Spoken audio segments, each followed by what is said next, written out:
Hello and welcome back to our design pattern series. In the last episode, we organized all 23 design patterns into 3 simple categories. Now that we have the map, it's finally time to start using the tools. So we begin with our very first pattern in the creational category, that is the singleton pattern. Imagine you are building a software for a company. Every department needs to print documents: sales, HR, accounts, and support. Everyone sends their print request. Naturally, you create a print manager class. So let's build a very simple print manager in IDE. It just knows how to print a document. So we have a public constructor, which means anyone can create as many print managers as they want. And there is a public method which accepts the request to print the document. So here in the singleton demo class, we create one print manager for sales, one for HR, one for accounts, and one for support. This is normal because we define classes and then we create their objects. Now every department needs to print their documents. So each department starts sending its own print request. At this point of time, everything looks fine. Are these actually the same print manager, or did Java create completely separate objects? A quick way to check this is by looking at their hash codes. And what we see here is that they are different. And to be sure, let's compare the two references also. If they are pointing to the same object, this should print true. So let's execute it and we see that the answer is false, which means sales and HR each have their own print manager. This is the problem. 4 managers, 1 printer. Now everyone thinks that they are in charge.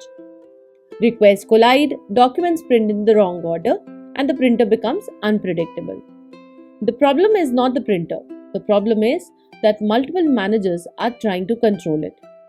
So let's ask ourselves, do we really need 4 print managers, or we need only 1? And that's exactly what the singleton pattern solves. A singleton ensures that a class has only one instance while providing a global way to access it. Simple, one object shared everywhere. So how do we implement singleton? Should we simply tell developers, please don't create another object? No. The class itself should prevent it.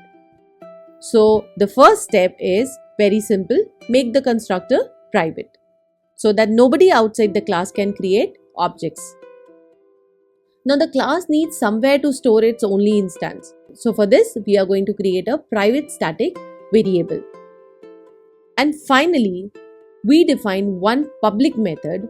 So whenever someone asks for a print manager, this method decides whether to create an instance or return an existing one. Alright, now let's try the exact same experiment again. But this time, instead of creating a new object, we will ask the class for its one and only instance. So we create one for HR and one for sales. Now let's compare them. And here it is. The answer is true. That means both the variables are pointing to the exact same object. So when should you use singleton? Singleton is useful when your application should have exactly one object. For example, one print manager, one logger, an application configuration manager, a cache manager, or a database connection pool. If multiple copies can create inconsistencies, singleton becomes a good choice. But singleton is not the answer to every problem. Don't use it for objects that naturally exist many times, like users, products, orders, employees, students. Creating only one user would not make much sense. And remember, overusing singleton creates a global state, makes testing harder, and tightly couples your application. So if you don't truly need one shared instance, don't force it.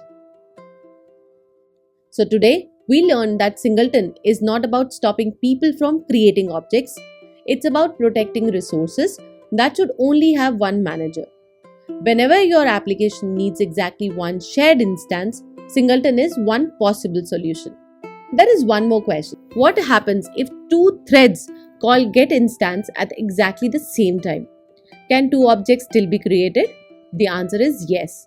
And solving that problem takes us into thread-safe singleton implementations. We will cover that in the next episode. So until then, keep learning, keep building, and I'll see you in the next one.